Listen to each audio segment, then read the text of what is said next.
প্রথম রাত নবী তারাবি পড়ালেন। উপস্থিত ক্ষেত্রে যে সমস্ত সাহাবায়ে কেরাম ছিলেন, ওরা তো নবীর সঙ্গে নামাজ পড়তে আরো পাগল করে না, ওরা তো নবীর আসক্তি, নবীর পাগল। সবাই খুব মুহাব্বতের সাথে নামাজ পড়লেন।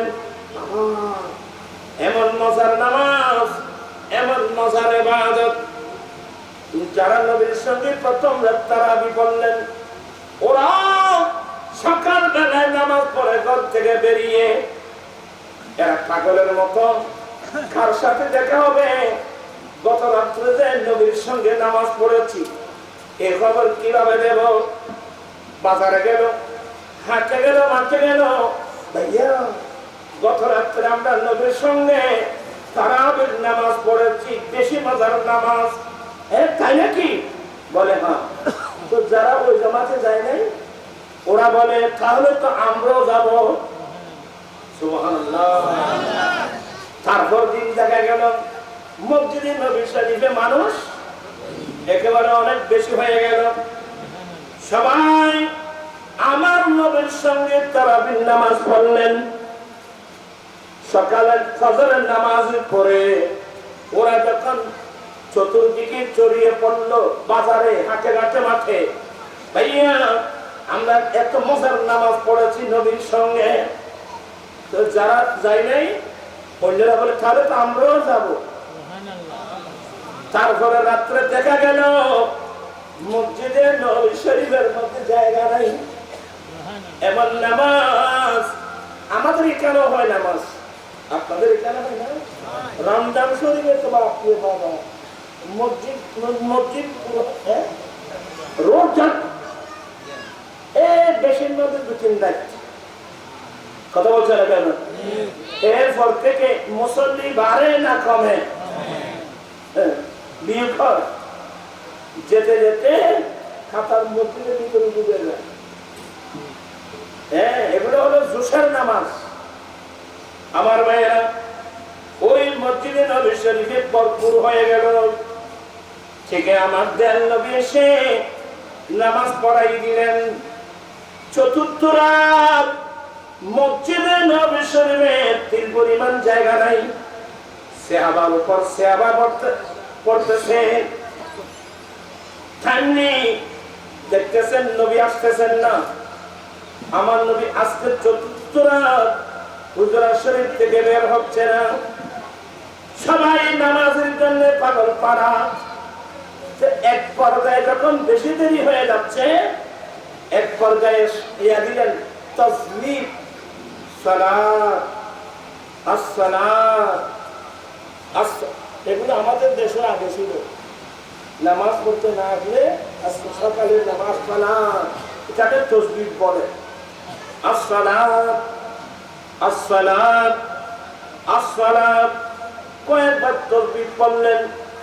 দেখা গেল আজকে দয়াল নবী হুজরা শরীফ থেকে আসতেছেন না। এক পর্যায়ে মানুষ 2-5 জন করে তারাবির নামাজ শেষ করে নিলেন। ফজরের আযান যখন হলো, সবাই আসলেন। আমার দয়াল নবী হুজরা শরীফ থেকে বের হয়ে ফজরের নামাজ পড়াই দিলেন। ফজরের নামাজ পড়াই দেওয়ার পরে আমার নবী মসজিদে নবী শরীফের মিম্বরে দাঁড়ালেন। ও আমার সাহাবায়ে, গত রাতের ঘটনা আমার জন্য গোপন কিছু না, আমি রাসূল সব জানি। তোমরা যে নামাজ পড়ার জন্য আসছো, তোমরা আমার জন্য অপেক্ষা করছো। আমি বের না হওয়ার কারণে তোমরা আসসালাত আসসালাত বলে তোমরা তাসবিহ পড়ছো। আমি নবী সবগুলো জানি। জানার পরেও আমি আজকে নামাজ পড়াবার জন্য আসি নাই। তার কারণ কি জানো? ও আমার সাহাবায়ে কেরাম, আমি নবী যদি এই নামাজটা প্রত্যেক রাত পড়াতে থাকি, কোন সময় এই নামাজটা তোমাদের উপর ফরজ হয়ে গেল না যায়? আরে কোন সময় তোমাদের উপরে নামাজ কি হয়ে যায়? ফরজ হয়ে যায়। ফরজ হয়ে গেলে তো তোমাদের জন্য কি হবে?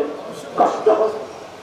এই জন্য আমি নবী আর চতুর্থ রাত বের হয় নাই, উচ্চস্বরে বলুন না সুবহানাল্লাহ। আসলে কথার নাম লতা, একটা বলতে গেলে আরেকটা এসে যায়। এটা আমার নবীর যুগে এরপর থেকে 2-4 জন করে তারাবির নামাজ পড়তেন। আমার নবীর ইন্তেকালের পরে খলিফাতুর রাসূল আবু বকর সিদ্দিক রাদিয়াল্লাহু তাআলা খেলাফতের যুগেও এইভাবে ছিল। সিদ্দিক আকবরের ইন্তেকালের পরে খলিফাতুল মুসলিমিন হযরত সাইয়েদনা ওমর ফারুক রাদিয়াল্লাহু তাআলা যখন খেলাফত আসলো, রমজান মাস আসলো, সবাই মসজিদে গিয়েছেন তারাবি পড়বে। ফারুক আজম দাঁড়ালেন, শোনো একটু দাঁড়াও, তোমরা অপেক্ষা করো। বিগত সময়ে 2-4 জন করে তারাবি নামাজ পড়াইছো, এইভাবে নয়, একজন কারীর পিছনে আমরা একসাথে সবাই এক জামাতে নামাজ পড়বো। হযরত সাইয়েদনা উবাই ইবনে কাব রাদিয়াল্লাহু তাআলা, এ উবাই ইবনে কাব, তুমি নামাজ পড়াই দিবা, আমরা সবাই এক যুগে এক জামাত হয়ে তারাবির নামাজ পড়বো। 30 রমজান পর্যন্ত 20 রাকাত করে তারাবির নামাজ পড়বো। এটাকে বলা হয় বেদাতে উমরি। আবার এটাকে ফের দিতে পারবেন না। আমার রাসূল বলছেন, আলাইকুম বিসুন্নতি ওয়া সুন্নতি খুলাফায়ে রাশিদিন, আমি নবীর সুন্নাত তোমাদের জন্য অপরিহার্য, খুলাফায়ে রাশিদিনের সুন্নাত তোমাদের জন্য কি অপরিহার্য। তখন থেকে এই পর্যন্ত গোটা বিশ্বে তাহাজ্জুদের নামাজ আমরা জামাত সহকারে আদায় করি, ঠিক কিনা ভাইরা আমার? করাকাত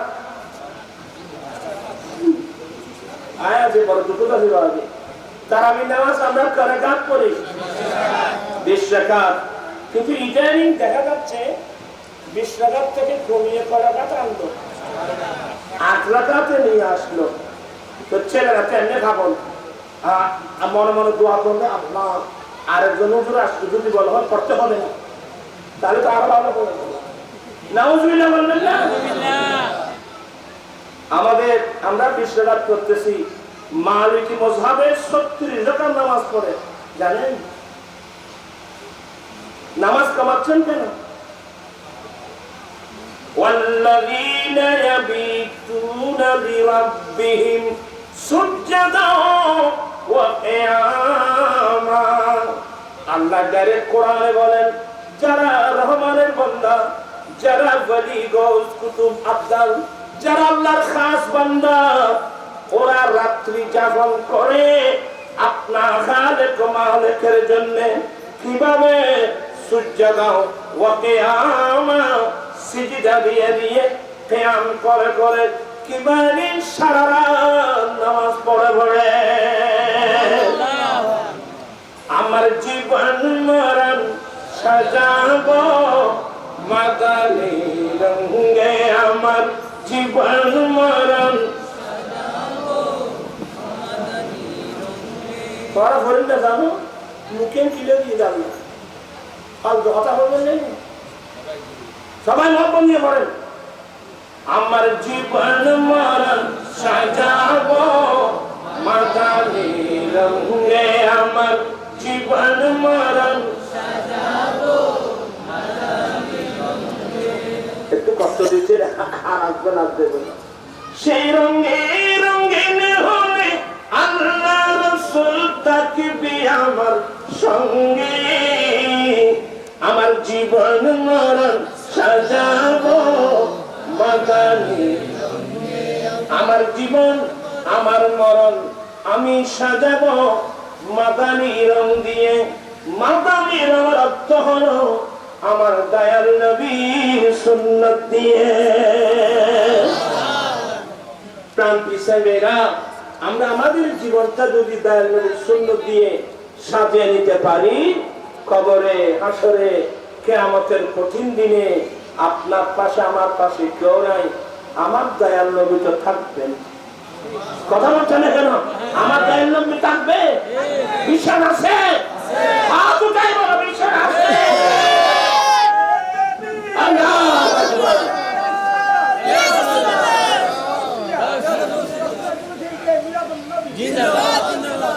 একটু কষ্ট বেশি বাবা, আর দেব না। বলতে চাচ্ছিলাম সাহাবায়ে কেরামের জুড়িতে আমলের কি ছিল না, আমলের কোনো কমতি ছিল না।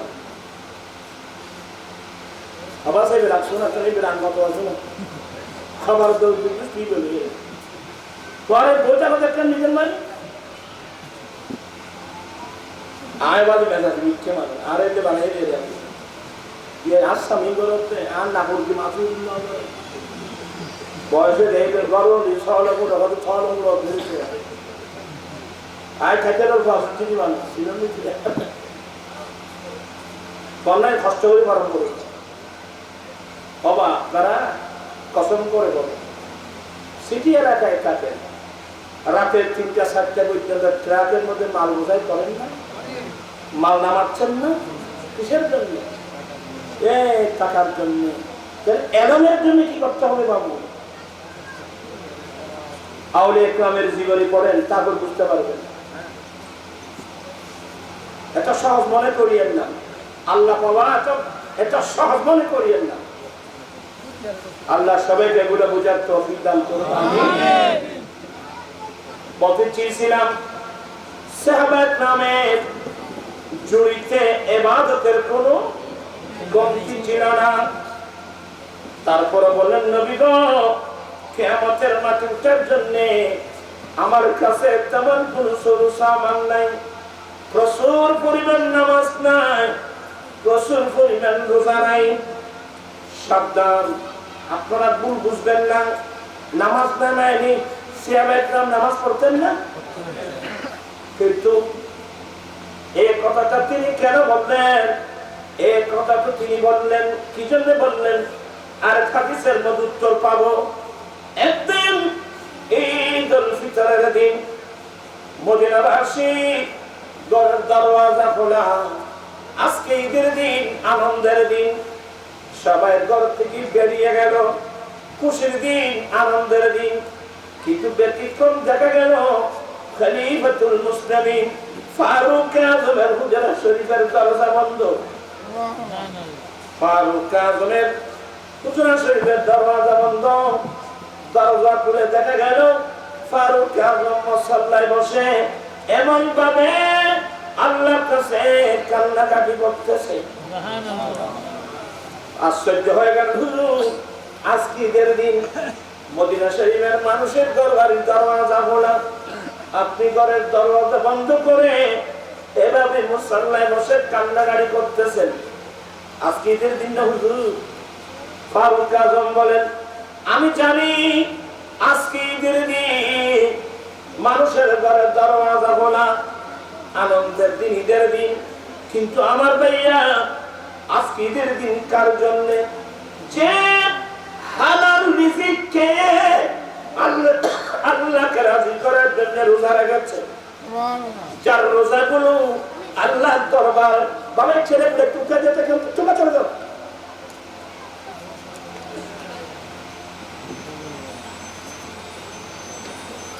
বলতে চাচ্ছিলাম আজকে ঈদের দিন, আমি রোজা রেখেছি ঠিক আছে, আজকে ঈদের দিন কার জন্য?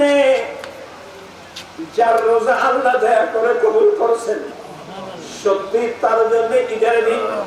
আমি রোজা রেখেছি ঠিক আছে, আমি তো জানি না আল্লাহ আমার রোজাগুলো কবুল করছেন কিনা, এই জন্য আমি বসে এইভাবে আল্লাহর দরবারে কান্নাকাটি করতেছি। প্রান্তিক ভাইয়েরা, ফারুক আযমের অবস্থা যদি এই হয়, আমাদের কি অবস্থা হবে?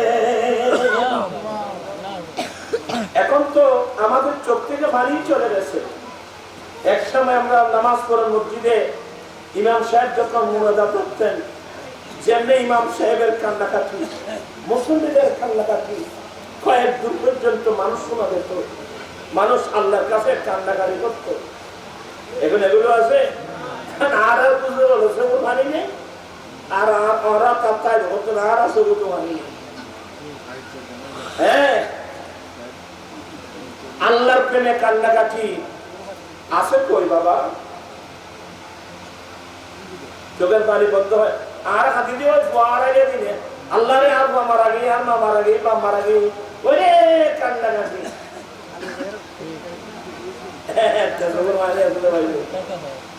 আল্লাহর প্রেমে কান্নাকাটি কো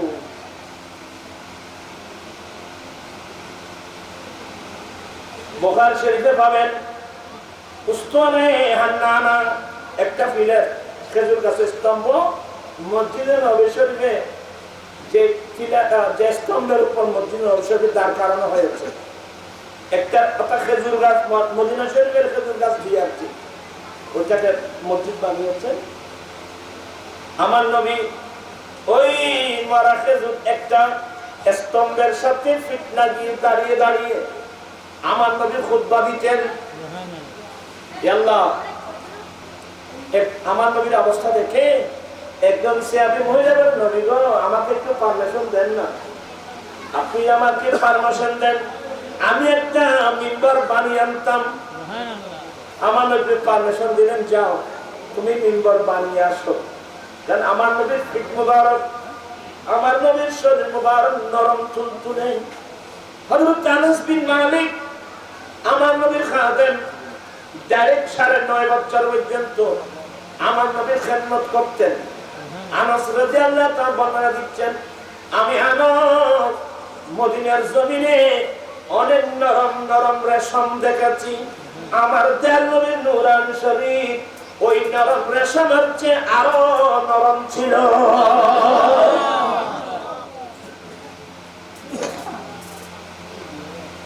নবী গো, আপনি এই মরা খেজুর গাছের ফিলারের সাথে আপনি যে নাম দাঁড়িয়ে আমার খুতবা দিচ্ছে, আমার কষ্ট হচ্ছে, আমি একটা মিম্বর বলে এনে দাও না। একজন মহিলা সাহাবী একটা মিম্বর এনে দিলেন। আজকে নবী ওই মিম্বরে দাঁড়িয়ে খুতবা দিবেন। আমার নবী মিম্বরের চলতে দেরি ঠাস করে একটা আওয়াজ হলো, এমন কান্নাকাটি শুরু হয়ে গেল। রাবি হাদিস বর্ণনা দিচ্ছেন, একটা পত্নীর করছিলেন ওটো, আমাদের দেশে তো ওট নাই, আমাদের দেশে তো গরু মহিষ এগুলো না। পত্নীর সামনে থেকে কেউ যদি পত্নীর বাচ্চা নিয়ে দৌড় দেয়, ওই পত্নী যেই সুরে কান্নাকাটি করে, এ ধরনের পত্নীর কান্নার মতো একটা কান্নার সুর বেরিয়ে গেল। কিরে, আমরা সাহাবা একরাম শুধু কান্নার আওয়াজ শুনি, কে কাঁদতেছে বুঝতেছি না। আমার নবী মিম্বর থেকে নেমে আসতে বাধ্য হয়ে গেলেন।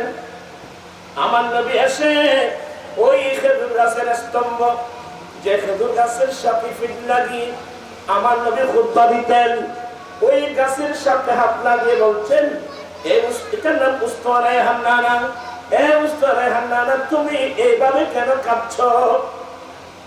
বলে, ইয়া রাসূলুল্লাহ, আমি একটা মরা গাছ, আমি একটা মদিনা শরীফের মরা খেজুর গাছ, আমাকে চিনে এখানে মসজিদে নববী শরীফের তুমি স্তম্ভ দেওয়া হলো, ফিলার দেওয়া হলো, আমরা প্রাণহীন গাছ, আমাদের মধ্যে কোনো অনুভূতি শক্তি নাই। যেদিন থেকে আপনি দয়াল নবী ফিট মুবারক না লাগিয়ে আমার সাথে ফিট মুবারক লাগিয়ে খুতবা দিতেন, ওই দিন থেকে আমার মধ্যে অনুভূতি শক্তি এসে গেল, আমার মধ্যে প্রাণ এসে গেল, আমার ভিতর আপনি নবীর ভালোবাসা এসে গেল। নবী, আপনার কারণে আমি জীবন পেয়েছি। আজকে আমার থেকে আপনি জুদা হয়ে আপনি মিম্বরে চলে গেছেন, আমি উস্তানে হান্নানা, আপনি নবীর বিচ্ছেদে কাঁদতেছি। হযরত ইমাম হাসান রাদিয়াল্লাহু তাআলা এই হাদিস যখন বর্ণনা দিতেন, দুই চক্ষু দিয়ে চক্ষু পানি পড়তেন এবং বলতেন, কিয়ামত পর্যন্ত ওই সমস্ত নারী পুরুষ যারা নবীর কর্মে মুসলমান হয়েছে, এই উস্তানে হান্নানা থেকে তোমাদের শিক্ষা নেওয়া উচিত ছিল। কি মানে উস্তনায় হান্নারা যদি নবীর বিচ্ছেদে কাঁদে, আমরা নবীর প্রেমে কেমন কান্নাকাটি করা উচিত ছিল। আমার নবী সান্ত্বনা দিলেন, এ উস্তনায় হান্নারা, তুমি এভাবে কেঁদো না, আমি মিম্বরে থাকতে পারি নেই, তুমি এভাবে কেঁদো না। আচ্ছা তুমি বলো, তুমি কি দুনিয়া চাও না আখিরাত চাও? প্রাণ পিছে এরা শুনেন। আমার নবী জিজ্ঞাসা করলেন, এ উস্তনায় হান্নানা, তুমি কি দুনিয়া চাও না আখিরাত চাও? তুমি যদি দুনিয়া চাও, আমি এক্ষুনি আমার হাতে তোমাকে মদিনা শরীফে একটা খেজুর বাগান লাগিয়ে দেব। তুমি জীবিত হয়ে যাবে, তোমার গাছের মধ্যে ফল আসবে, খেজুর ধরবে, মদিনাবাসী সবাই খেজুর খাবে। আর তুমি যদি আখিরাত চাও, আমি তোমাকে এক্ষুনি আমি নবীর মিম্বরের নিচে তোমাকে আমি দফন করব, আমার মিম্বরের নিচে তোমাকে দফন করব। কিয়ামতের পরে আমি নবী নবুয়তের হাতে তোমাকে বেহেশতের বাগানে লাগিয়ে দেব। বেহেশতিরা আবাদুল আবাদ পর্যন্ত তোমার ফল খাবে। তুমি কোনটা চাও? উস্তনায় হান্নান খেতে খেতে বলছেন, নবী গো, চাওয়ার তাইলে আখিরাত চাই, দুনিয়াতে কোনো লাভ নাই। আজকে দুনিয়া দুনিয়া করে করে জীবন দিচ্ছে যে আপনার বাবা কোথায়, আমার বাবা কোথায়, আমার দাদা কোথায়, হাজার হাজার কোটি টাকার মালিক, অনেক সম্পদের মালিক, কি লাভ আমাকে বললেন? একদিন আজরাইল ইসলাম আসে, আমার প্রাণটা নিয়ে গেল, আপনার প্রাণটা নিয়ে গেল। হ্যাঁ, বিল্ডিং কই, জায়গা সম্পদ কই?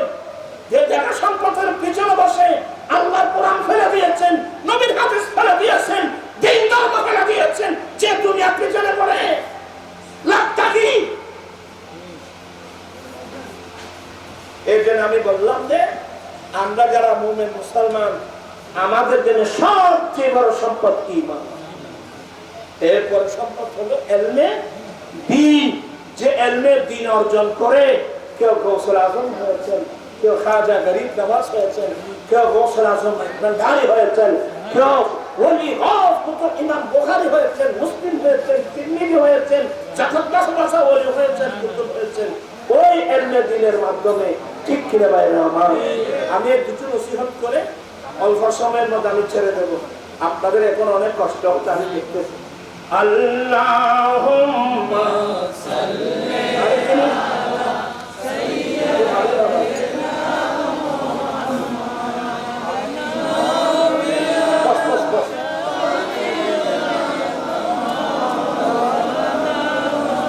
একটু কষ্ট করে অন্তর থেকে দরুদ শরীফ পড়ুন।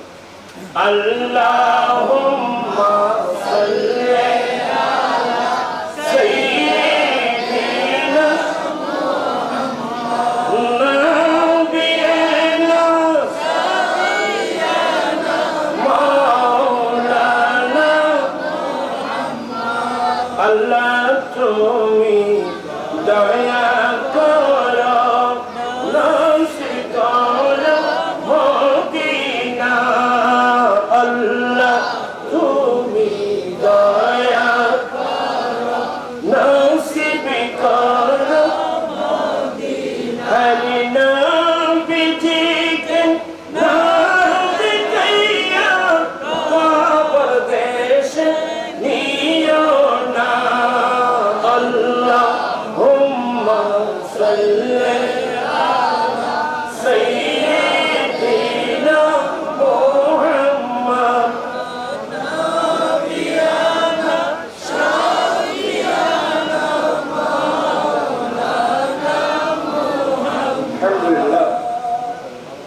অনেক কষ্ট দিয়ে ফেলাম আপনাদেরকে। আমি কি বোঝাতে চাচ্ছিলাম মনে আছে? আমার কাছে তেমন প্রচুর পরিমাণ কি নেই, আবার ভুলে গেছেন, বুঝলেন নাকি? আমি ওই দিক থেকে চলে আসবো। হ্যাঁ হ্যাঁ হ্যাঁ হ্যাঁ, এখান থেকে গিয়েছিলাম। আমি মাথাও ঠিক নেই, স্মরণ শক্তি কমে গেছে। ওই সাহাবীর কথা বলতেছিলাম। কিন্তু সারু কাজ যদি অবস্থা হয়, আমাদের কি অবস্থা হবে বলেন তো? এক সাহাবের নাম বলছে, এই কারণে বলছেন নামাজ তো আছে, কিন্তু এই নামাজ আল্লাহর দরবারে কবুল হয়েছে কিনা আমরা তো জানি না।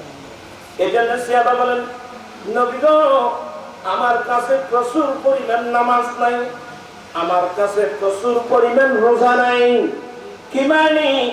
নামাজ তো পড়েছি, রোজা তো রেখেছি, এবং তোমার আল্লাহর দরবারে কবুল হয়েছে কিনা জানি তো না। তবে একটা বিষয় আমি নিশ্চিত, ওয়ালাকিন উহিব্বুল্লাহ ওয়া রাসূলাহু, আমি কিন্তু আল্লাহ এবং আল্লাহ রাসূলকে অন্তর দিয়ে ভালোবাসি। ইয়া রাসূলুল্লাহ, আমি নিশ্চিত করে বলতে পারবো, এখানে সন্দেহ নাই, আমি অন্তর দিয়ে আমি আল্লাহ রাসূলকে কি ভালোবাসি। তো নবী কি বলছেন? আমার এটা হলো মূল গাছ। আমি আপনাদেরকে এটা বুঝাতে চাচ্ছি, ঈমানের শাখা প্রশাখা অনেক আছে বাবা, কিন্তু ঈমানের মূল গাছ হলো বুকবা নবীর প্রেম আর ভালোবাসা। আমার নবী কি বলছেন? আল মারউ মা মান আহাব্বা, মানুষ যে যাকে ভালোবাসে তার সঙ্গে তার হাসর হবে। মানে তুমি যদি সত্যি আমাকে ভালোবাসো, আমি নবীর সঙ্গে তোমার কি হবে? হাসর হবে। চিৎকার দিয়ে বলুন না সুবহানাল্লাহ। আমি দিনের সাথে মানুষকে বুঝাতে আপ্রাণ চেষ্টা করি, দুনিয়াকে ভালোবাসে কিনা বাসে আমাকে একটু বলবেন। হ্যাঁ, দুনিয়াটা যদি আমার নবীর সুন্নাত মোতাবেক হয়, এটা দুনিয়া থাকলো না, এটা আখিরাত হয়ে যাবে। নবীর সুন্নাত মোতাবেক কথা হবে। আর কিভাবে বুঝাবো? আজকে 15 বছর পেরিয়ে 16 বছর পদার্পণ করলাম এই বাংলাদেশের জমিনে যৌতুকের বিরুদ্ধে, মাদকের বিরুদ্ধে আন্দোলন। অথচ এগুলো আমার কাজ, এগুলো সরকারের কাজ। আমার ঈমান, আমার মানবতা আমাকে বাধ্য করছে এই মুসলিম সমাজে, মুসলিম পাড়ায়, মুসলিম সমাজে অমুসলিম কালচার এসে দখল করে নিচ্ছে। মানুষের ভিতর থেকে মানুষ আছে, মানবতা নেই, এমনি আকৃতিতে মানুষ। এই যৌতুক প্রথার কারণে হাজার হাজার গরিব করে মেয়েদের কি হচ্ছে না, বিয়ে হচ্ছে না। কত মেয়ে স্বামীর ঘরে লাঞ্ছনা শিকার হচ্ছে। অথচ আমার দয়াল নবী নিজে শাদী করে প্র্যাকটিক্যাল উম্মতদেরকে বিবাহের পদ্ধতি শিক্ষা দিয়েছেন, ঠিক কিনা ভাইয়েরা? আমি নবীকে ফলো না করে আজে বাজে মানুষকে ফলো করে এই যৌতুক কথা কেন আনলাম? সবচেয়ে মারাত্মক কি জানেন? এখানে নিশ্চয় বিভিন্ন এলাকার মানুষ থাকতে পারে। আমি যখন পঞ্চগড় যাই, নীলফামারী, পঞ্চগড়, রংপুর, দিনাজপুর, সৈয়দপুর, এভাবে একেবারে সাতক্ষীরা, খুলনা, যশোর, বিভিন্ন জায়গায় যাই, ওখানে তো অনেক মানুষ, লাখের উপরে মানুষ, লক্ষের উপরে মানুষ হয়। হ্যাঁ, আমাদেরকে তো দুনিয়া খেয়ে ফেলছে। দুনিয়ার মায়া, জায়গা সম্পদের মায়া, ব্যবসার মায়া। আরে যে দেশের মানুষ রমজান শরীফের পর্যন্ত আখেরি রমজান মানুষ যায় দুনিয়া ফেলে আল্লাহর দর মসজিদে ইতিকাফ নিতে, আর আমাদের ছেলেরা যায় বউ নিয়ে মার্কেটিং করতে। এদের জন্য কি ওয়াজ আমাকে বলেন তো? ইবেন আরা চলে যাওয়া হয়েছে হয়তোবার জানলাই নাই ওইখানে মাতিয়ে পরে কথাই নেই পরে দেখুন নোয়াখালী না মাথা জানলাই নাই বাড়িতেও নাই। এখানে সওয়াবের মেজবান চলতেছে, সওয়াবের মেজবান। আরে ডাইরেক্ট আল্লাহ কোরআনে বলছেন, লাইলাতুল কদরি খায়রুম মিন আলফি শাহর। একটি রাত লাইলাতুল কদর 1000 মাসের চেয়েও কি। আমার নবী বলেন, উম্মত রমজান শরীফের লাস্টের আখিরের 10 দিনে যেগুলো বেজোড়া রাত, ওই বেজোড়া রাত্রে তোমরা লাইলাতুল কদর তালাশ করো। এই জন্যে রমজান শরীফের লাস্টের 10 দিন মানুষ ঘর বাড়ি ফেলে, দুনিয়ার মায়া ফেলে, ব্যবসা ফেলে মসজিদে ঢুকে যায়। আমি 10 দিন পর্যন্ত কি নেব? ইতিকাফ নেব। তাহলে আমি যদি মসজিদ 10 দিন ইতিকাফ নিয়ে যাই, তাহলে তো লাইলাতুল কদর আমি অবশ্যই ইনশাআল্লাহ কি আমি পেয়ে যাব। আর বললে মার্কেটে ঘুরে জোতা কিন্তু দিয়ে দিতে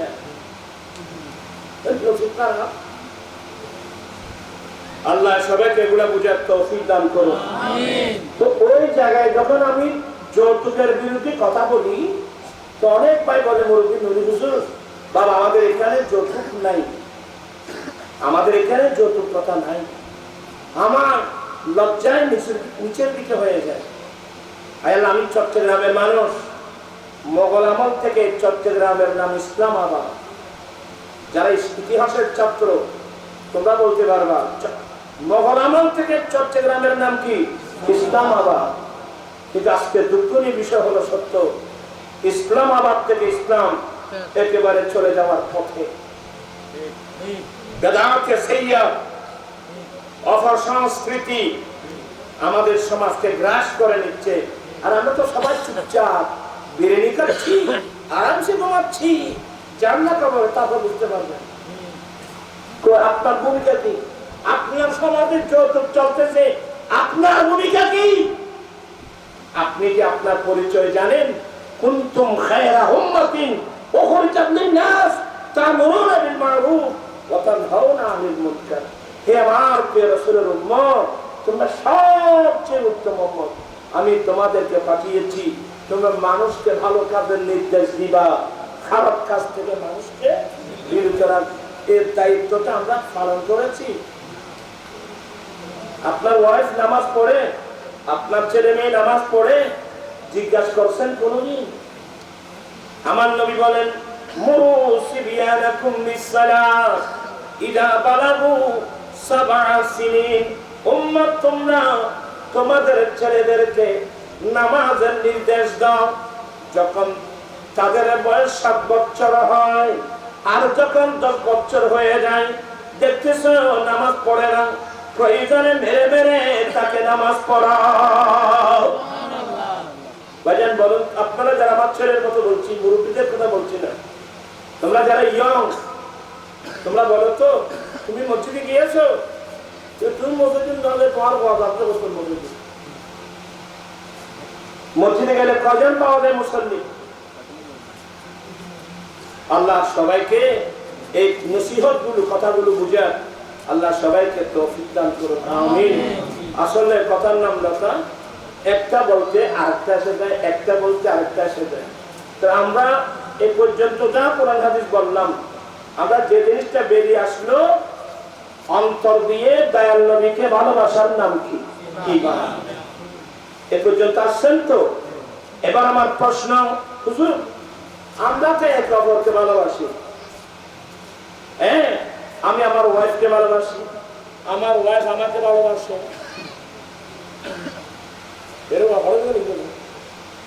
হ্যাঁ আমার ওয়াইফ আমাকে ভালোবাসে, আমি আমার ওয়াইফকে ভালোবাসি, আমার ভাই আমার ভাইকে ভালোবাসি, হ্যাঁ এক বন্ধু অপর বন্ধুকে ভালোবাসি। তো এই ধরনের ভালোবাসার নাম বলেন না। এবার আপনারা একটা হাদিস পড়ুন। قال رسول الله صلى الله عليه وسلم لا يؤمن أحدكم حتى أكون أحب إليه من والده وولده والناس أجمعين।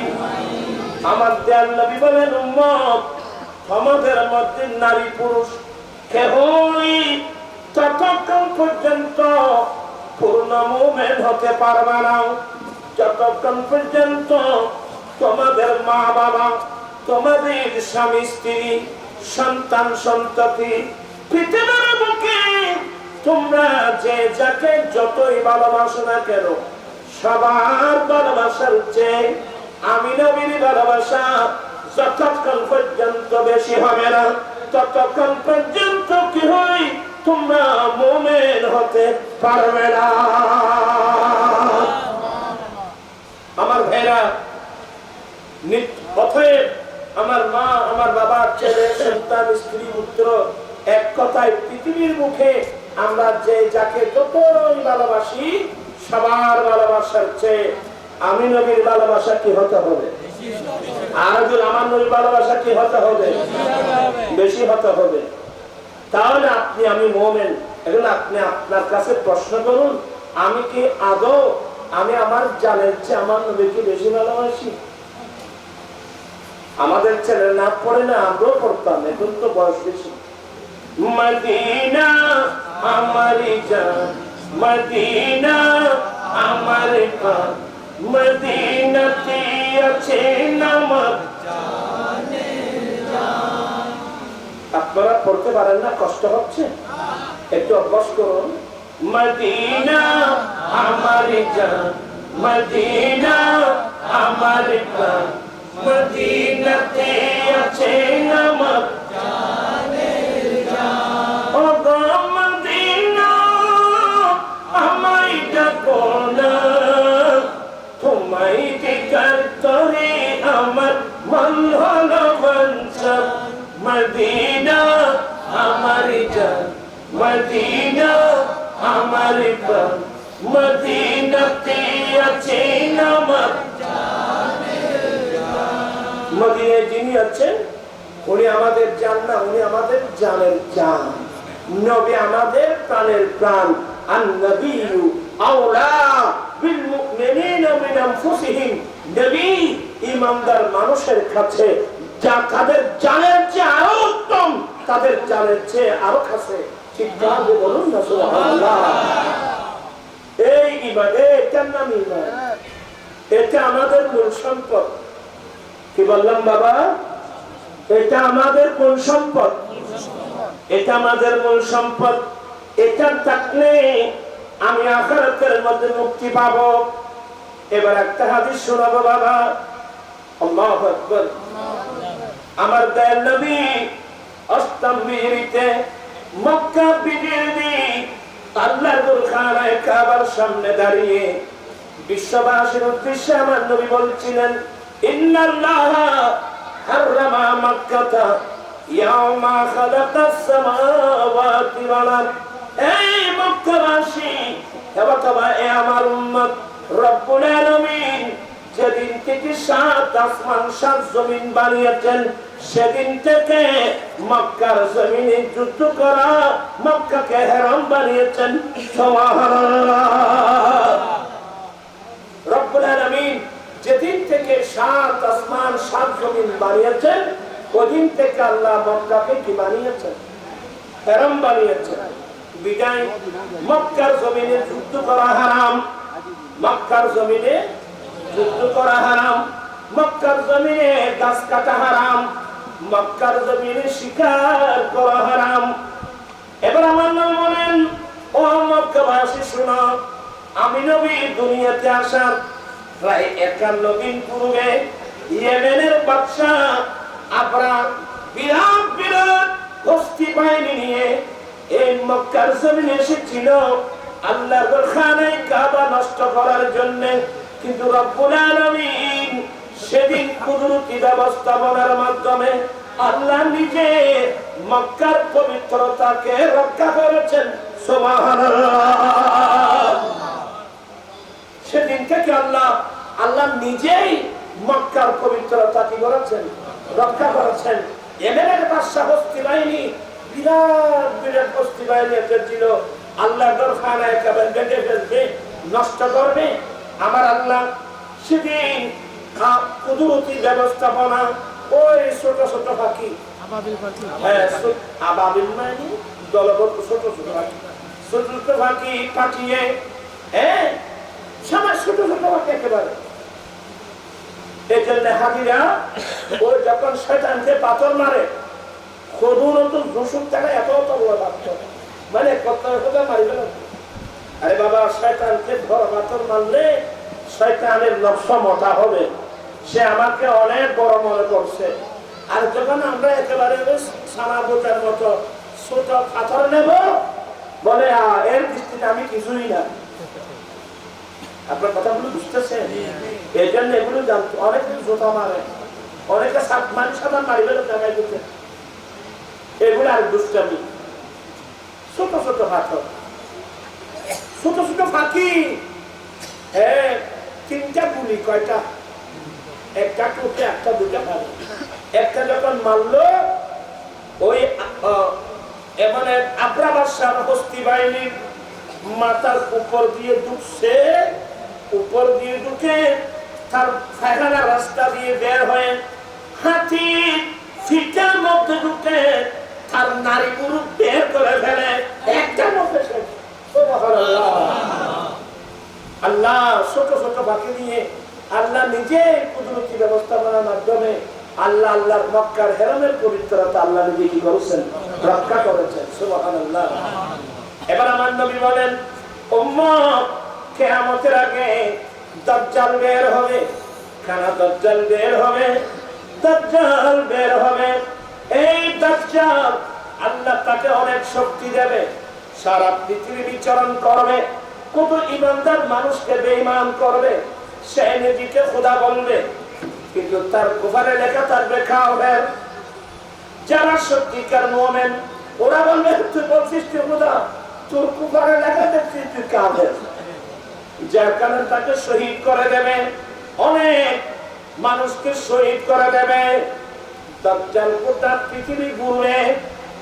ওই সময়, ওই বিপদের সময় শুধু বাংলাদেশ নয়, সারা পৃথিবীর প্রত্যন্ত অঞ্চল থেকে যারা সত্যিকার মুমিন, এরা এদের ঈমান রক্ষার জন্য ওরা বাড়িঘর ব্যবসা প্রতিষ্ঠান ফেলে ওরা রওনা হয়ে যাবে মদিনাতুল মুনাওয়ারার দিকে। কিসের জন্য? আমার ঘর চলে যাক, আমার বাড়ি চলে যাক, আমার ব্যবসা প্রতিষ্ঠান চলে যাক, আমার একটা সম্পদ রক্ষা করতে হবে, আমার ঈমান। প্রত্যেক ঈমানদার আপনার ঈমান রক্ষার জন্য ঘর বাড়ি ফেলে। হাদিসটা পড়েন না, ক্বালা রাসূলুল্লাহ সাল্লাল্লাহু আলাইহি ওয়াসাল্লাম, ইন্নাল ঈমানা লা ইয়ারিজু ইলাল মাদিনা কামা তারিজুল হাইয়াতু ইলা জুহরিহা। আমার নবী বলেন, ঈমান মানে এখানে মুমিন, ঈমানদার মানুষ নিজের ঈমান রক্ষার জন্য পৃথিবীর প্রত্যন্ত অঞ্চল থেকে ঘর বাড়ি ব্যবসা বাণিজ্য সব ফেলে রওনা হয়ে যাবেন মদিনাতুল মুনাওয়ারার দিকে। কারণ দাজ্জাল সারা পৃথিবী ভ্রমণ করবে, কিন্তু দুই হেরামের মধ্যে দাজ্জাল কোনদিন ঢুকতে পারবে না। দাজ্জাল কোনদিন দুই হেরামের মধ্যে ঢুকতে পারবে না। আমার আল্লাহ ওই বদরের যুদ্ধের মতো আল্লাহ ৫,০০০, ৩,০০০, ৮,০০০ ফেরেশতা পাঠিয়ে বদরে নিরস্ত্র সিয়াবাদের সহযোগিতা করার জন্য আল্লাহ যেভাবে ফেরেশতা পাঠিয়েছেন, ঠিক তেমনি ভাবে দাজ্জাল যখন মক্কা প্রবেশ করতে চাইবে, মদিনা প্রবেশ করার চেষ্টা করবে, আল্লাহ নবী জগতের সশস্ত্র ফেরেশতা মক্কার হেরম, মদিনা হেরমের সীমানার মধ্যে দাঁড় করায় দেবে। যার কারণে দাজ্জাল জীবনে কোনদিন মক্কার হেরমে ঢুকতে পারবে না, মদিনার হেরমে ঢুকতে পারবে না। এই জন্য ঈমানদার মানুষের ঈমানের নিরাপদের জায়গা মদিনাতুল মুনাওয়ারা। মানুষ ঘর বাড়ি ব্যবসা বাণিজ্য সব ফেলে রওনা হয়ে যাবে কোন দিকে? মদিনার দিকে। উদ্দেশ্য কি? নিজের ঈমানটা রক্ষা করা। কারণ এটা আমার মূল সম্পদ, এটা নিয়ে আমাকে কবরে যেতে হবে। এটা নিয়ে কবরে যেতে পারলে কিয়ামতের মাঠে জান্নাতে যাওয়া আমার জন্য নিশ্চিত।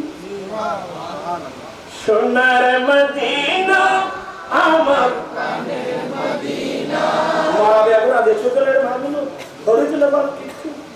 সোনার মদিনা আমার প্রাণের মদিনা,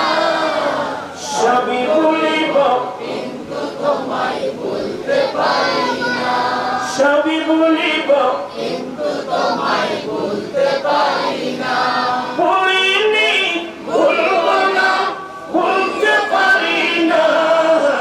ভুলিনি, ভুলবো না, ভুলতে পারি না। সবই ভুলিব কিন্তু তোমায় ভুলতে পারি না। ইয়াসির নামে তুমি ছিলে অলক্ষণের দেশ, বড়ই মারাত্মক ছিল তোমার পরিবেশ। ইয়াসির নামে তুমি ছিলে অলক্ষণের দেশ, বড়ই মারাত্মক ছিল তোমার পরিবেশ। আর নবীর চোখ পেয়ে তুমি সোনার মদিনা, নবীর চোখ পেয়ে তুমি সোনার মদিনা। সবই ভুলিব কিন্তু তোমায় ভুলতে পারি না। আপনাদেরকে আজকে আমি অনেক কষ্ট দিয়ে ফেলেছি, অনেক গালমন্দ করেছি। সাবধান, সতর্ক। এটা এলোমেলো। আমি আজে বাজে কথা বলতে পারবো না। কোন জিনিস কষ্ট হয়েছে, একটু কষ্ট হয়েছে। এখানে অনেক ছেলের মাথায় টুপি নেই। আগামীতে এই ভুল যেন না হয়। আগামীতে ভালো পোশাক নিয়ে, উজু বানিয়ে, মাথায় টুপি দিয়ে, আতর লাগিয়ে, দুরূদ শরীফ পরে পরে মাহফিলের দিকে আসবেন। কথা বুঝছেন? এমনি থাকার মতো মাহফিলে দৌড়াদৌড়ি করলে লাভ থাকে। আমি আর কথা বাড়াচ্ছি না। আমাদের হুজুররা তসলিম আনছেন, ওরা আমার পরে সুন্দর ওয়াজ করবেন। এরা তো সুন্দর সুন্দর ওয়াজ করে। আমি তো আপনাদেরকে একেবারে চিঠে বানিয়ে ফেলছি। আমাদের মূল সম্পদের নাম কি? এটা এবার বলি আছে, আমাদের মূল সম্পদের নাম ঈমান।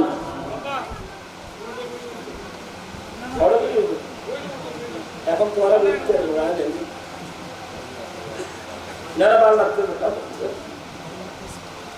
আমাদের মূল সম্পদের নাম কি বললাম? ঈমান থাকলে আপনি কোনদিন খারাপ কাজ করতে পারবেন না।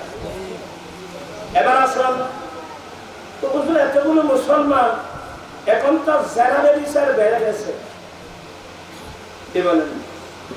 আমি কি ভুল বলছি? ওই মোবাইল আছে একটা একটা প্রত্যেকের হাতে। রাত নাই, দিন নাই, সময় নাই, কি সকাল আছে না দুপুর, ওই মোবাইলটা কি। আমি কয়টা হাদিস বলবো আমার ভাইয়েরা। মানুষ যখন ব্যভিচারের মধ্যে লিপ্ত হয়, তোমরা ছেলেরা এগুলো শুনো, মানুষ যখন ব্যভিচারের মধ্যে লিপ্ত হয় তখন তাদের ভিতর থেকে ঈমান বেরিয়ে যায়। তার কলব থেকে ঈমান কি ওই নারী ওই পুরুষ থেকে তাদের কলব থেকে ঈমান বেরিয়ে যায়। কারণ এটা ঈমান বলে, ঈমান বলে আমি আমার টাকার জায়গায় গাতো না, ঈমান বেরিয়ে যাবে। যারা জানা ব্যভিচারের মধ্যে লিপ্ত হয়, ঈমান তাদের অন্তর থেকে কি বেরিয়ে যাবে। তবে তাদেরকে এখনো কাফের বলা যাবে না, গুনাহে কবিরা বলা হবে। তো ঈমান তো চলে গেছে, ঈমান উপরে গিয়ে লটকে থাকবে। আমার ভাইয়েরা, নারী পুরুষ এবং পুরুষে পুরুষ লাগাতার নাউজুবিল্লাহ বলবেন না। এই কথা আমাদের দেশে, এই দেশে ইউরোপ আমেরিকা বলতে লজ্জা হচ্ছে। এখানে বাচ্চার বয়স্ক মুরব্বী আছে, সমকামিতা, নাউজুবিল্লাহ বলেন না। সমকামিতা, পুরুষে পুরুষে বিবাহ, নারী পুরুষে, এগুলো বলতে আমার লজ্জা হচ্ছে। আমেরিকা ইউরোপের এর চতুষ্পদ জন্তুর চেয়ে এগুলো নিকৃষ্ট এই কাজগুলো এখানেও ঢুকাই দেওয়ার আপনার চেষ্টা করা হচ্ছে। ভারতের পার্লামেন্টে, ভারত আমাদের প্রতিবেশী, এটাকে আমরা হিন্দুস্তান বলি, ওরা অধিকাংশ হিন্দুস্তান।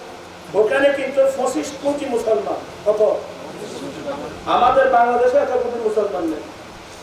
হিন্দুস্তান যাকে বলছি ওখানে 25 কোটি মুসলমান, আর ওখানকার মুসলমান অনেক মজবুত, আমাদের মতো না। আমাদের তো ইমান ইসলাম চলে গেলে আমাদের কোন খবর নেই, ওখানকার মুসলমান এত মজবুত। এই ইন্ডিয়ার পার্লামেন্টে সমকামিতা নাউজুবিল্লাহ মিন যালিক এটা আইন পাস করাবার জন্য যে মামলা করা হয়েছিল, ভারতের বিচারক এটা কি করে দিয়েছে, এটা খারজ করে দিয়েছে। সমকামিতার সিস্টেম এটা গ্রহণ করে নাই, ওরা কি করে দিয়েছে, মামলা খারজ করে দিয়েছেন। সেদিন আমি ধন্যবাদ দিয়েছিলাম এই ভারতকে, একটা উচিত চিৎকার দিয়েছে জালেমদেরকে। এগুলো তো কোনো মুসলমান তো না, এগুলো তো কোনো মানুষের কাজ না। কথা বলছে না কেন? হ্যাঁ, কথা তো বাড়ি এখন খারাপই খুঁজে নিয়েছে। এত লম্বা আলোচনা কি করবেন? এখানে আছে অনেক কিছু আছে, এরা করতে পারবে। আমি বোঝাতে চাচ্ছি আজ আর পড়ার বয়স বহু কষ্টই পাইব। আয়ের এখানে দিকে মানুষ বেশি কষ্ট করার বয়সী যাই না, তারপর একটা লাইনে শুনতে গিয়ে আল্লাহ সবাই বলেন নাউজুবিল্লাহ, আরো জোরে বলেন নাউজুবিল্লাহ, আরো জোরে বলেন নাউজুবিল্লাহ। কোরআন শরীফ খুললে একটা সূরা আছে, একজন নবী যাকে লূত আলাইহিস সালাম বলা হয়। আল্লাহ কোরআন শরীফে এই ঘটনাগুলো কি জন্য বর্ণনা করেছেন, যে লূত আলাইহিস সালামের কওম আর এই কাজটা খারাপ কাজটা আবিষ্কার করলো ইবলিস। তাফসীরে খাজিন শরীফের মধ্যে স্পষ্ট লিখে আছে, এই ইবলিস দুষ্টামি করে এই কাজটা শিক্ষা দিল। নাউজুবিল্লাহ মিন যালিক। এটা বলতে পারবো না, আমার লজ্জা আছে, জন্য আমি বলতে পারছি না। এটা লূত আলাইহিস সালামের কওম, পুরুষে পুরুষে ব্যভিচার, নারী পুরুষে ব্যভিচার, একটি অপরাধ বাবা, কয়টি অপরাধ? আর যদি বলে না কয়টি অপরাধ? আচ্ছা, আমাদের দেশের কয়টি অপরাধ বলবেন? আমাদের দেশে একটা মাসিক পত্রিকা পাবেন, এটার নাম অপরাধ জগৎ। আপনি অপরাধ জগৎ পড়লে অপরাধ জগৎ নামক পত্রিকা এতগুলো অপরাধ আমাদের দেশে হচ্ছে, এগুলা লেখার ক্যাপাসিটি তাদের কাছে নাই। কোন অপরাধটা আমাদের দেশে হচ্ছে না। আর বিশেষ করে যারা রাজনীতিবিদ, আমি 2 হাত করে জুড়ে করে বলবো, কোন অবস্থাতে আমেরিকা ইউরোপের এরকম কর্মগুলো আমাদের বাংলাদেশে যেন ঢুকতে না পারে, আসতে না পারে। আমি সতর্ক করছি সবাইকে। এখানে অফিস খোলার জন্য অনেক চেষ্টা হচ্ছে এখন। আমি এগুলো বলতে গেলে রাজনীতি বক্তব্য এসে যাবে, তারা পুলিশ ফাটালি মানুষ যাবে, হ্যাঁ বুড়ো মানুষ আমি আর সময় নেই, বহুদিন করতে মেয়র নির্বাচন থেকে আরম্ভ করে এমপি নির্বাচন একটা বাদ দিনে সুন্নি একটা প্রাতিষ্ঠানিক রূপ দেওয়ার জন্য। জাতি তো আমাদেরকে এগুলো বুঝে না। তারপরে আমি বলে যাচ্ছি, বিনয়ের সাথে আমি বলে যাচ্ছি, তোমরা যে ছেলেরা আছো বিয়ে করবা নবীর সুন্নাত মোতাবেক, পারবে? পারবে? আমি বিয়ে করবো আমার নবীর সুন্নাত মোতাবেক। আমি যৌতুক নেব না, আমি যৌতুক দাবি করব না, আমি আমার নবীর সুন্নাত মোতাবেক বিয়ে করব। কোন নীতি করবেন? একটা হলো 1 নম্বর, আমি আমার নবীর সুন্নাত পালন করব। আমি আমার নবীর সুন্নাত পালনের জন্য বিয়ে করব। আমি সুন্দরী বউ নিয়ে বা সুন্দর স্বামী নিয়ে আমি এনজয় করার জন্য বিয়ে করছি না, নিচ্ছি না। আমি আমার দয়াল নবীর সুন্নাত পালন করার উদ্দেশ্যে বিয়ে করছি, 1 নম্বর।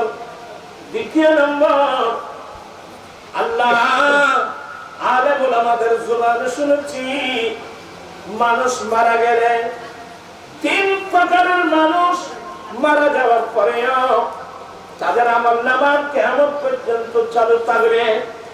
তার মধ্যে একটা হলো আওয়ালাদিন সালিহিন ইয়াদউ লাহু।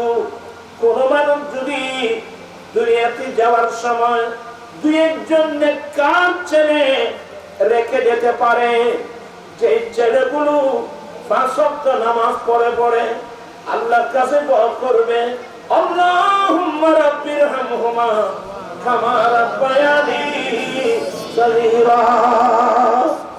আল্লাহ তুমি দয়া করে আমার মা বাবাকে রহম করো, দয়া করো, যেমনি ভাবে আমার মা বাবা আমাকে শৈশবকালে আমাকে লালন পালন করেছেন, আল্লাহ তুমি তেমনি ভাবে আমার মা বাবাকে দয়া করো, রহম করো।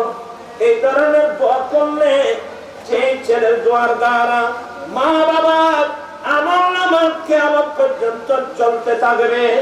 এমন 1-2টা ছেলে পাওয়ার জন্য, একটা হলো নবীর সুন্নাত পালনের জন্য, আরটা হলো আল্লাহ তোমার পক্ষ থেকে 2-1 নেককার ছেলে পাওয়ার আশা নিয়ে আমি শাদী করতেছি। কষ্ট হবে আপনাদের, আমি দেখতে পাচ্ছি। এই নিতে শাদী করলে আপনি কোনদিন যৌতুক দাবি করা তো দূরের কথা, যৌতুক দিলেও আপনি নিবেন না। এটার নাম আত্মমর্যাদা।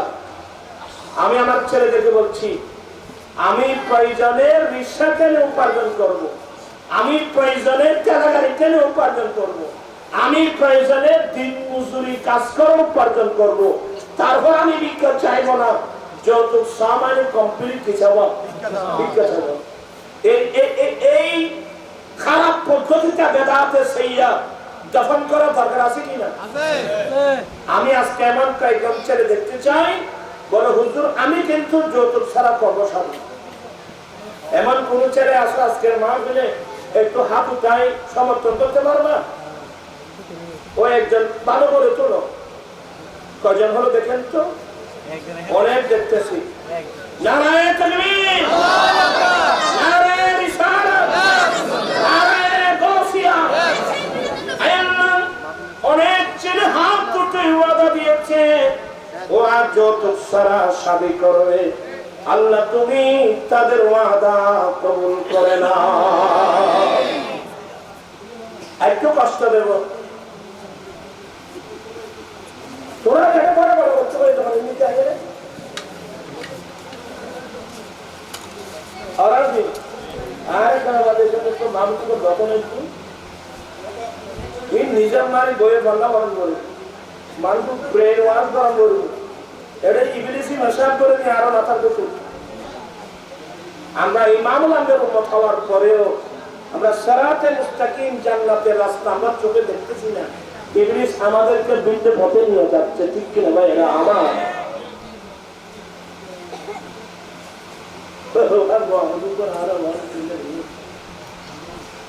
যৌতুক ছাড়া বিয়ে করতে পারবেন তো?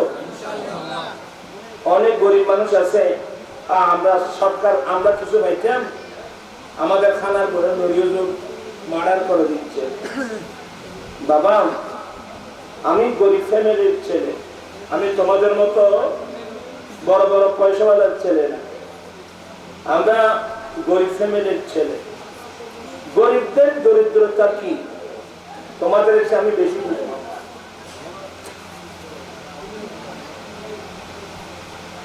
অতএব আমি দুবাই, আবুধাবি, কাতার, সৌদিয়া, মস্কট, আরব কান্ট্রি গুলো আমি তথ্য নিয়েছি। প্রত্যেক আরব সরকার রাষ্ট্রীয়ভাবে মেরেস্থান করেছে যাতে দরিদ্র আরবি ছেলে তার স্ত্রীর মোহরানা পেমেন্ট করে যেন বিয়ে করতে পারে। এক একজনকে 1 লক্ষ থেকে 2 লক্ষ দিরহাম বা রিয়াল অনুদান দিয়ে থাকে। আমাদের বাংলাদেশ সরকার কঠোর আইন পাস করেছে যৌতুকের বিরুদ্ধে, আমি ধন্যবাদ দিয়েছি এবং এটাও বলছি যারা যৌতুক নেবে একে 20 বছরের জেল দিল, যৌতুক বন্ধ হবে না তো হুজুর কিভাবে হবে? আমি অনুরোধ জানিয়েছি, আমাদের দেশে গরিব মানুষের সংখ্যা বেশি, আমাদের দেশেও রাষ্ট্রীয়ভাবে স্থায়ীভাবে মেরেজ ফান্ড গঠন করা হোক। সেই মেরেজ ফান্ড থেকে ওই গরিব ছেলেকে 5 বছর মেয়াদের জন্য বিনা সুদে 2 লক্ষ টাকার একটা ঋণ দেওয়ার ব্যবস্থা করা হোক। ইনশাআল্লাহ আজকে হোক কালকে হোক, একদিন না একদিন বাংলাদেশের পার্লামেন্টে এই প্রস্তাব পাস করতে হবে ইনশাআল্লাহ। যেই সরকারে আসুক এই প্রস্তাব পাস করতে হবে ইনশাআল্লাহ। আর এটা যদি পাস হয়, একজন গরিব ছেলে বিয়ে করবে সরকারি মেরেজ ফান্ড থেকে 5 বছর মেয়াদের জন্য সুদ ছাড়া 2 লাখ টাকা ঋণ পায়, সে যৌতুক ছাড়া নির্বিঘ্নে বিয়ে করতে পারবে। যেহেতু 5 বছর মেয়াদি, যেহেতু সুদ ছাড়া, সেহেতু 5 বছরের মধ্যে এই 2 লক্ষ টাকা ঋণ পরিশোধ করা তার জন্য কি হবে? সহজ হবে। আপনারা এগুলো কি সমর্থন করেন? তাহলে একটু কষ্ট দেব। আমার বসবে কমিটি সভাপতি আমার ভাই রাজীব তো আছে, বলবে আগামী 8 ফেব্রুয়ারি, আগামী ডিসেম্বরের 25 তারিখ একটা আছে বটিয়া হাই স্কুল মাঠে। যারা এখানে বটিয়ার ছেলেরা আসো, তোমরা তো এখানে যাবে। এখানকার আপনারা যারা আছেন, ফেব্রুয়ারির 8 তারিখ ঐতিহাসিক চট্টগ্রাম লালদিঘির মাঠে আমার রাসমিয়া নুরিয়া কমিটির উদ্যোগে যৌতুক ও মাদক বিরোধী মহাসমাবেশ। যাওয়া দরকার আছে? হাত উঠায় বলে যাওয়া দরকার আছে। মানবতা থাকলে যাবেন। আমি চাচ্ছি 50,000 1 লক্ষাধিক মানুষ যদি আমরা জমায়েত করতে পারি, আমরা একযোগে দাবি দেব, সরকার জনগণের দাবি মানতে বাধ্য। আন্দোলন ছাড়া কোনো কাজ কি হয় না, সাকসেস হয় না। আমি একজন মোলা মানুষ, এটা আমার কাজ, আমার না। এই 15 বছর ধরে কত বড় বড় মন্ত্রীকে আমি প্রধান অতিথি বলেছি। লালদিঘির ভাড়ে, জমিতুল ভাড়া, তারপরে প্রেস ক্লাবে, ঢাকা, কুমিল্লা, ব্রাহ্মণবাড়িয়া, এমনকি সিলেট পর্যন্ত আমার লক্ষ লক্ষ টাকা দিয়ে কত মন্ত্রীকে এনে দিয়েছি। কারণ আমি তো সাংসদ না। এই দাবিগুলো পাস করাতে হলে কথাগুলো সংসদে বলতে হবে। আমি তো সাংসদ না। এই দাবিগুলো কে বলবে? এই জন্য অনেক মন্ত্রী মিনিস্টারকে মহব্বত করে এনে ওনাকে নলেজও দিয়েছি, সুন্দর সুন্দর বক্তব্য দিয়েছে।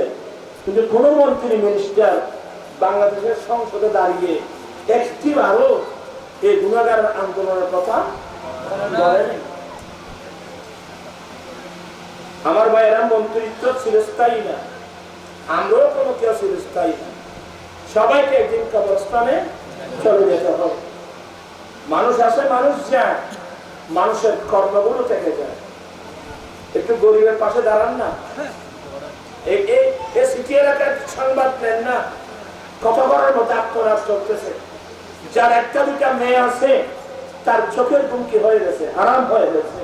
এই মেয়েগুলোকে আমি কিভাবে বিবাহ দেব?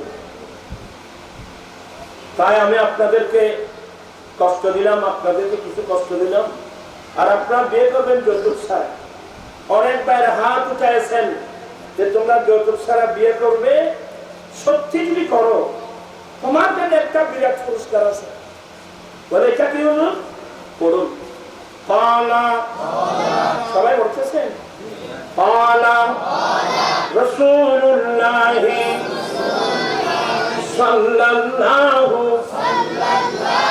আলাইহি ওয়াসাল্লাম মান তামাসসাকা বিসুন্নতি ইনদা ফাসাদি উম্মতি ফালাহু আজরু মিয়াতি শহীদ। আমার নবী বলেন, ফিতনা ফাসাদের যুগে যে উম্মত আমি নবী একটা সুন্নাত মজবুত করে ধরবে, আল্লাহ তাকে 100 শহীদের সওয়াব দান করবেন। সুবহানাল্লাহ। বদরের যুদ্ধে, উহুদের যুদ্ধে, হুনাইনের যুদ্ধে, তবুকের যুদ্ধে দ্বীন প্রতিষ্ঠা করতে গিয়ে যে সমস্ত সাহাবারা যুদ্ধের মাঠে গিয়ে শাহাদাত বরণ করেছিলেন, জীবন দিয়ে পারে ফেলছেন, ওই সমস্ত শহীদের মতো 100 শহীদের সওয়াব দেওয়া হবে একটি সুন্নতের উপর, ঠিক কিনা? অনেক ভাইয়েরা শুধু এখানে না, অনলাইনের মাধ্যমে যে যে দেশ থেকে আমার এই নসিহতগুলো শুনছ, আমি সবাইকে বলছি, আপনারা আসলে আমরা নবীর সামনে কেউ মুখ দেখাতে পারবো না। আমরা আনন্দের কোন সীমা নেই নবী পেয়ে, বড় দুর্ভাগ্য যেই নবীর আদর্শের উপর কোন আদর্শ নাই, যেই নবীর সুন্নতের উপর কোন সুন্নত নাই, যেই নবীর তরিকার উপর কোন তরিকা নাই। দুঃখ লাগে সেই নবীর সুন্নত তরিকা বাদ দিয়ে আজকে অধিকাংশ মুসলমান নারী পুরুষ আমরা বিধর্মীদের পথে চলতেছি। আচ্ছা, তোরা বাবুদ আসামে কি নেবে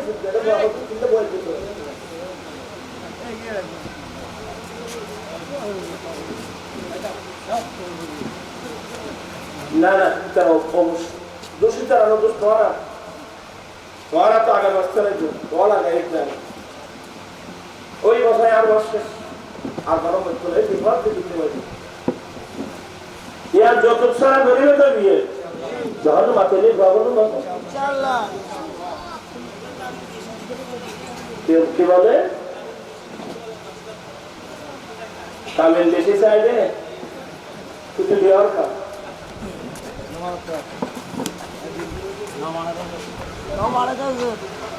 নামারে দেয় তোরা মাথাও দূর করো, তোরা দুঃখ তোরা দেওয়া পাইবে। ওইখানে আদি সাহেব সাইন বুদ্ধি আছে, এই জায়গা বিক্রি করা হবে। কাস্টমার এলো, চাচা এই জায়গাটা খাতা কত? এখন তো বান্ধা নেই, আবার আজি তারা এখন খুঁজালা মানুষ খাতা এক কাটা কত বলুন? 1 টাকা 50 লাখ। মালিক দাম দিয়েছে কত? এই মালিক দিয়ে লোন আসল করিলাম না বলি তো তুমি যখন 50 লাখ ন 60 লাখও নাই জায়গায় তো আয় কি কথা বুঝেন নাই? মহারানা দাবি করছে 20 লাখ। আপনি বলবেন আমার তৌফিক নেই, আমি দেব 10 লাখ, আমি দেব 8 লাখ। যদি আত্মীয়তা করতে ইচ্ছা হয় আত্মীয়তা করবো, আর যদি আপনি না করেন আমি একটা গরিবের ঘরে নিয়ে বিয়ে করবো। তুমি যদি কথা না নাই 50 লাখও নাই,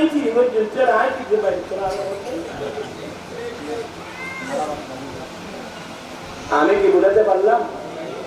তারপরও আমার ছেলেরা যখন বলছে আমার ভাইজান মহারানা কমের মধ্যে 10 দিরহাম, আমাদের হানিফি মাযহাব অনুযায়ী 10 দিরহাম বাংলাদেশ চেক করলে 5,000-6,000 টাকা হয়।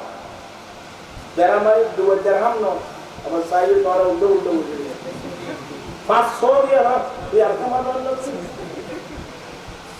দিরহামের একটা হিসেব আছে। দিরহাম আছে পরে 1,000 মধ্যে গিয়ে এটার একটা হিসেব আছে। তো 5,000-6,000 টাকা দিলে 10 দিরহাম আদায় হবে। এটা আমাদের হানিফি মাযহাব। শাফি মাযহাবের মধ্যে 1 দিরহাম দিলে হয়ে যাবে, যেটার উপর স্বামী স্ত্রী কি থাকবে দাদি থাকবে। আমাদের মাযহাবের মধ্যে 10 দিরহাম কমের মধ্যে, কিন্তু উচ্চের মধ্যে কোনো সীমা নেই। আপনারা সবাই শুনুন, খলিফাতুল মুসলিমিন ওমর ফারুক রাদিয়াল্লাহু তাআলা আনহু একটা উর্দের মধ্যে কত হবে এটা একটা সংখ্যা নির্ণয় করার জন্য মজলিসের শুরার মধ্যে আনেছিলেন, যে মজলিসের শুরার পরামর্শ নিয়ে রাষ্ট্র পরিচালনা করা হয়। তো ফারুক আজম একটা সংখ্যা নির্ণয় করতে চেয়েছিলেন।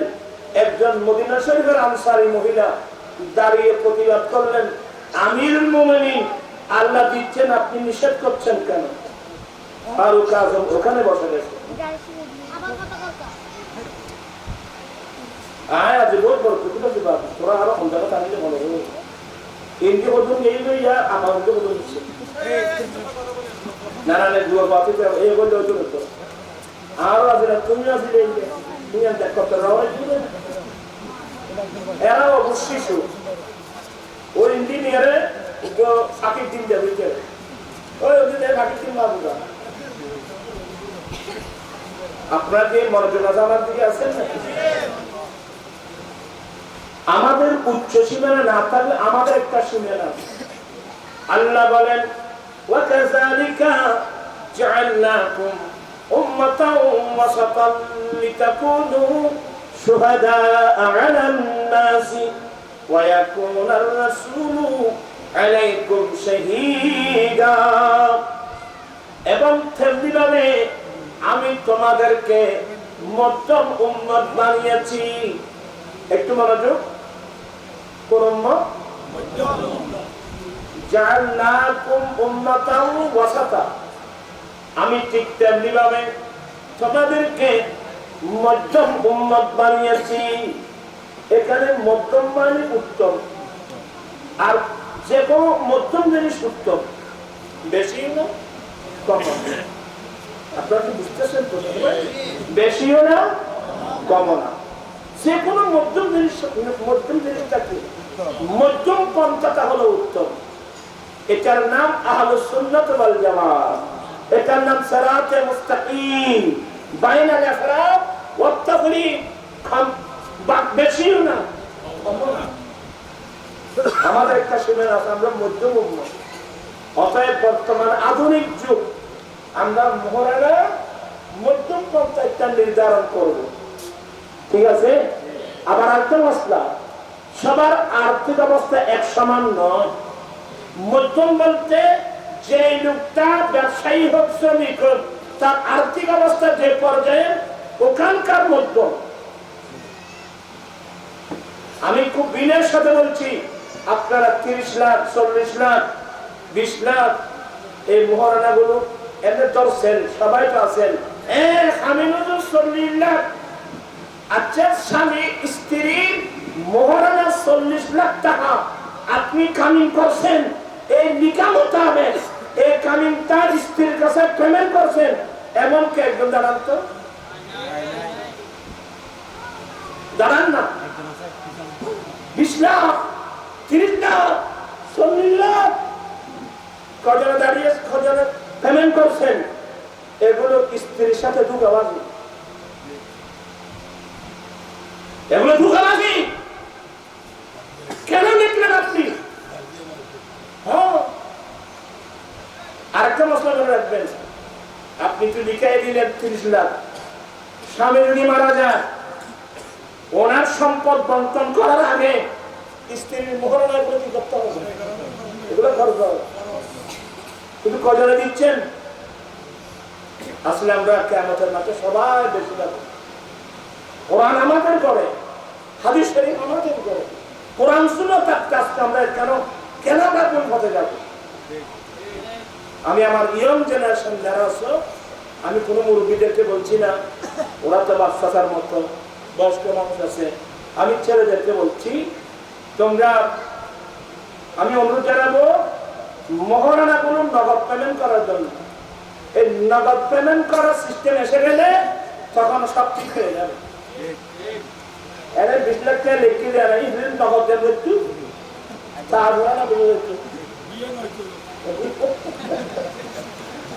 আর বাইরে ওদের বিয়ে হচ্ছে খাজিও করে তারা হিসেবে মহারানা খামের ব্যবসা দিয়ে। আলহামদুলিল্লাহ, আল্লাহ কবুল করুন। আছে অনেক বড় কাজ আছে না। আমি আর কথা বানাচ্ছি না, আসলে আপনাদেরকে অনেক কষ্ট দিয়ে ফেললাম। আসলে ওয়াজের শুরু করতে অনেক কষ্ট হয়ে গেছে। ওরা কষ্ট ইয়া যৌতুক বিন্দু সমাবেশ দেবে না? আর ভাই ইয়া করবি না বল রাশি করে এই মাতার বাড়ির তো গাড়ির মন যায় না বসাই দিতে। আপনাদেরকে আবারও হযরতে পীর আব্দুল কাদের জিলানী রাহমাতুল্লাহ আলাইহি ফাউন্ডেশনকে আবারও আমার আঞ্জুমানের পক্ষ থেকে ধন্যবাদ জানাচ্ছি, মোবারকবাদ জানাচ্ছি। অনুরোধ জানাবো আমরা যে কোনো কাজ করবো নবীর মোতাবেক করার চেষ্টা করবো। আমরা মন গড়া কোনো কাজ করতে পারবো না। এই আবার জানি 5 ওয়াক্ত নামাজ জামাত সহকারে করবেন। শুধু আপনি না, আপনার ছেলে 7 বছর হয়েছে, আপনি মসজিদে যাওয়ার সময় ছেলেকে উজু বানিয়ে কাপড় পরাই আপনি মসজিদে নিয়ে যাবেন। আর আপনার ঘরের মধ্যে স্ত্রীরা নামাজ পড়ছে কিনা। আর একটা লাস্ট কথা বলবো, এটা হলো যারা এখানে তো প্রায় বিল্ডিং, যারা বিল্ডিং এর মালিক, এখানে ইঞ্জিনিয়ার থেকে আপনারা প্ল্যান নিয়েছেন, bedroom, bathroom, drawing room, reading room, restroom, guest room, command room আছে না? তো রুম তো সবগুলো আছে, কিন্তু প্রত্যেক মুসলমানের ঘরে যে রুমটা থাকা অপরিহার্য ওটা তো নেই। এটার নাম রুম অফ সালাত, রুম অফ প্রেয়ার। আগামীতে যে ছেলেরা মেমোরিতে আছে একটা ঘর নির্মাণ করবেন, ইঞ্জিনিয়ারকে বলবেন ভাই আপনি আমাকে যাই প্ল্যান দেন, ওখানে একটা রুম দিতে হবে, রুম অফ সালাত, রুম অফ প্রেয়ার প্রত্যেক মুসলমানের ঘরে। এটার নাম আরবিতে বলেন মসজিদে বায়েত, ঘরের মসজিদ। কোথাকার মসজিদ? ঘরের মসজিদ। আযান শুনে আমরা পুরুষরাই মসজিদে যাব, ওই ঘরের মহিলারা ওই রুমের মধ্যে গিয়ে নামাজ পড়বে। বর্তমানে মুসলমানের ঘরে কোরআন শরীফ লাঞ্ছিত হচ্ছে, বেজ্জত হচ্ছে। শোকেসের মধ্যে কুকুর, বিড়াল, বাঘ-ভাল্লুক, ওখানে কোরআন শরীফ নেই। কোরআন শরীফ অনেকে বের করে দিচ্ছে কোথাও? ওই মসজিদে। আপনি ওই রুমের মধ্যে স্পেশাল একটা রুম করবেন, এটা এমন থাক করবেন আল্লাহর কোরআন সসম্মানে রাখার জন্য, ওজিফা রাখার জন্য। মহিলারা তো নামাজ পড়বেই, আবার রাত যখন গভীর হবে একটা নামাজ আছে তাহাজ্জুদের নামাজ। ওই ঘরের মুরব্বী বয়স্ক মানুষ ওই রুমের মধ্যে তাহাজ্জুদ করবে, ফজরের নামাজটা মসজিদে পড়বে। সূর্য উদয় হওয়ার পরে সূর্য এতটুকু পরে উঠছে, যতটুকু উঠলে সূর্যের কিরণ চতুর্দিকে ছড়িয়ে পড়বে। এটা ওই সময় একটা নামাজ আছে, এটার নাম সালাতুদ দুহা। ওই সময় আল্লাহ মূসা আলাইহিস সালাম তুর পাহাড়ে গিয়ে আল্লাহর সাথে কথা বলছেন। ওই সময়ে এজন্য আমার নবী একটা নামাজ দিয়েছেন সালাতুদ দুহা, চাষের নামাজ, 4 রাকাত, 8 রাকাত, বেশির মধ্যে 12 রাকাত নামাজ। ওই নামাজগুলো ওই ঘরের রুমের মধ্যে পড়া উত্তম। আমার নবী বলছেন উম্মত তোমাদের বাড়িঘর কবরস্থান বানিও না। কি মানে কবরস্থানে মানুষ ফরফরে ঘুমাচ্ছে, ওখানে নামাজ নাই।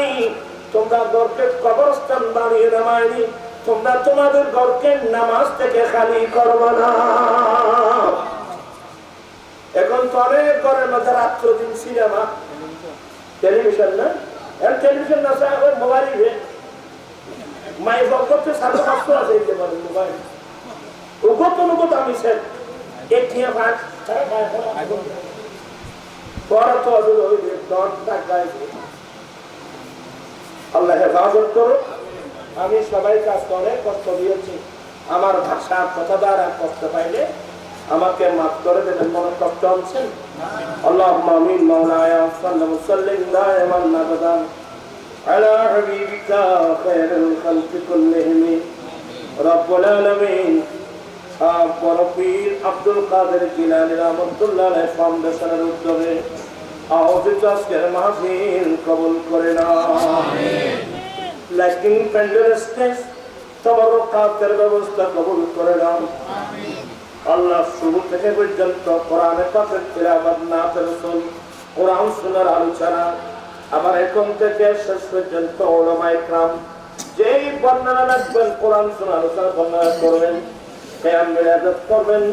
আল্লাহ বলুন তাওয়াব সোনার মদিনায় মাহবুব নবীর চরণে পৌঁছে দাও। আলে বাইত রাসূল, সাহাবাত রাসূল, তাবেঈন, তাবেঈন, আইম্মায়ে মুজতাহিদিন, মুহাদ্দিসিন, মুফাসসিরিন, সমগ্র আউলিয়া কিরাম, বিশেষ করে গৌসে পাকের দরবারে পৌঁছে দাও। গরীব নওয়াজের দরবারে পৌঁছে দাও। আল্লাহ বিকজনের নাম বলবো, সমস্ত আউলিয়া কিরাম, মুহাদ্দিসিন কিরাম, উলামায়ে কিরাম, মুজাহিদিন কিরামদের দরবারে পৌঁছে দাও। সকলের মাকামাত কিয়ামত পর্যন্ত বুলন্দ করো। আল্লাহ আমরা যাদের মহব্বতের আব্বা আম্মা, দাদা দাদি, নানা নানি, ভাই বোন, আত্মীয় স্বজন, আল্লাহ কবরস্থানে আল্লাহ হাজার হাজার নয় লক্ষ লক্ষ কোটি কোটি মুসলিম ভাই বোন আমাদের আগে আগে মানিয়ে কবরস্থানে চলে গেছে। আল্লাহ তাদের কবরে কবরে পৌঁছে দাও। আল্লাহ ফিলিস্তিন, লবনান, সিরিয়া, সারা পৃথিবীর মুসলিম মুসলমান আল্লাহ যারা শাহাদাত বরণ করেছেন তাদের রূহের মধ্যে পৌঁছে দাও। আল্লাহ যারা আক্রান্ত চিকিৎসা পর্যন্ত হচ্ছে না, আল্লাহ তুমি গায়েবী ব্যবস্থা করে দাও। আল্লাহ আমার আম্মি যেন সুস্থ, আমার আম্মি যেন যে কোনো মুহূর্তের মধ্যে চলে যাবে।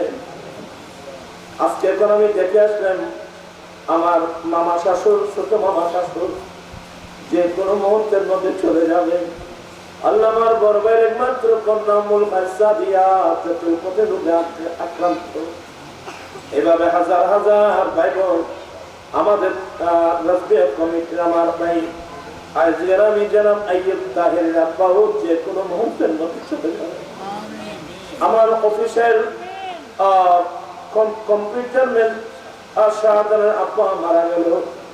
আল্লাহ আমার রাজবিয়া নুরিয়া কমিটি দুবাই সরকার সেক্রেটারি আমার ভাই আরিফুল ইসলাম আজম, এই কদিন আমি জানাজা পড়াইলাম, দুদিন আগে চলে গেল। এভাবে অনেক নারী কোন রোগে আক্রান্ত।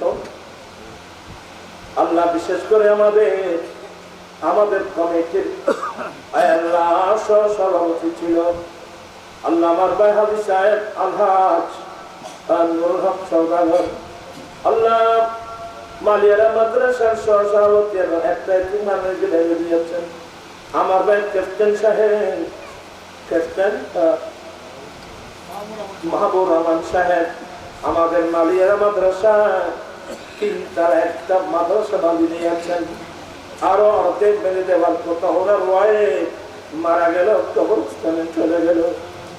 এইভাবে আমি কয়জনের নাম বলবো। আল্লাহ যারা যারা কবরস্থানে চলে গেছে তাদের কবরে পৌঁছে দাও।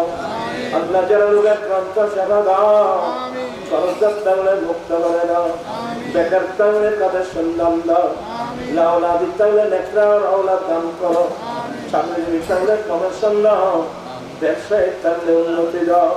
আল্লাহ কমিটিকে কবুল করো। আল্লাহ কমিটির বাইরের হায়াত বরকত দাও, এলম বরকত দাও, আমলে বরকত দাও। আল্লাহ সবাই ধৈর্য সহকারে শেষ পর্যন্ত ওলামায়ে কেরামের বক্তব্য শুনে যাওয়ার তৌফিক দান করো। জীবনে একটিবার হলে সুনাম মদিনা মুসাফির করো। মদিনা শরীফ না দেখায় মতের বিছানায় নিও না। বিহাক্কি লা ইলাহা ইল্লাল্লাহ মুহাম্মাদুর রাসূলুল্লাহ। আসসালামু আলাইকুম। আগে বক্তব্য তোমার